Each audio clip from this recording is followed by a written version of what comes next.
میرے حبیب علیہ السلام نے جہنم میں ایک منظر دیکھا کہ ایک بندے کو لٹایا گیا ہے۔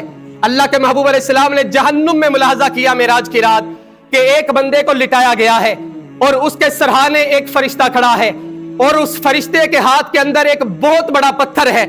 وہ فرشتہ اس پتھر کو اٹھاتا ہے اور اس بندے کے سر کے اوپر مارتا ہے، اور جب اس کے اوپر سر کے اوپر وہ پتھر لگتا ہے تو بندے کا سر کچلا جاتا ہے، اور اس کے بعد تھوڑی دیر کے بعد ہی وہ سر دوبارہ اس کا سلامت ہو جاتا ہے۔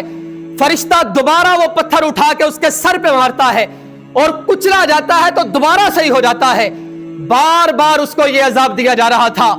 اللہ کے محبوب علیہ السلام نے جبرائیل سے پوچھا کہ جبرائیل یہ بندہ کون ہے اور اس کو اتنا سخت عذاب کیوں دیا جا رہا ہے؟